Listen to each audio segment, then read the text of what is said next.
Okay, hey everybody. So I haven't made any videos or done any couponing for that matter this week because I'm in the hospital. It's in my lovely room. Um, I had her this morning. It is May 14th. I had her this morning. Okay, so I went into labor day before or yesterday, um, about 1 o'clock. Full blown, contractions were 5 minutes apart, 8 minutes apart. So we went to the hospital and they checked me, and I was only 2 centimeters dilated. And then they checked me about 4 hours later. I was the same. And then they checked me 4 hours later. I was the same.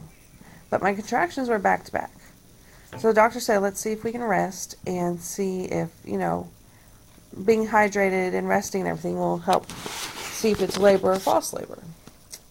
So I went to bed around 3, and then around 5:30, I'd say, really couldn't sleep. The doctor said, let's do a stress test, which is if I get up and walk around and labor kicks right back into gear, then it's labor. If not, then I'll go home.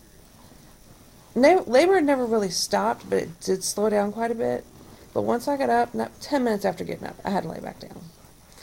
So the doctor came in there, talked to me, and we decided to go ahead and do a C-section because I really hadn't progressed, and labor could have lasted another 24 hours without any problem.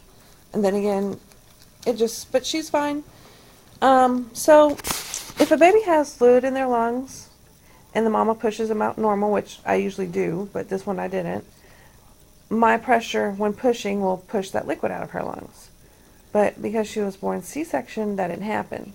So she's been in the NICU since she was born. I have gone to see her and feed her, because she is breastfeeding, which is great. So basically she's just breathing really fast. But it's slowed down. She's doing much, much better. She is the tiniest, most beautiful little thing. She does have dark hair. She's the only one of my kids that does not have blonde hair.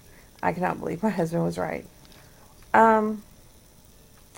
So, yeah, that's how everything went.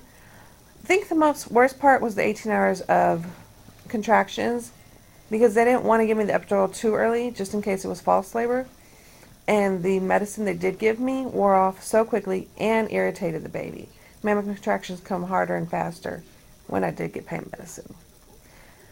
So it wasn't as bad I thought it would be. I didn't want a C-section, but I really didn't have much of a choice. My tummy feels so empty. Oh my God. I feel so empty. There's nothing kicking. My mind keeps telling me I'm going to have another contraction. But I should be getting her by midnight, here in about half an hour. Doctor says as long as she maintains her body temperature, which she has been, and is breathing normal, which she has been for a few hours now. I got to talk to the pediatrician here. Then they're going to send her right over to me. So that's all I'm waiting for. And Daddy and the girls are at home, and the girls are going back to somebody watch them for a few days while I'm still in the hospital. And Daddy will come see me tomorrow. He missed a day and a half of work, so unfortunately he had to work. And after we found out about the baby, that the baby was going to be in the NICU for 6 hours, I was in the recovery room. My husband was just pacing back and forth, just kind of freaking out. He wasn't taking it too well. So he kind of went to work, get his mind off of it. But I'm okay. I'm good, and I can't wait to get home with her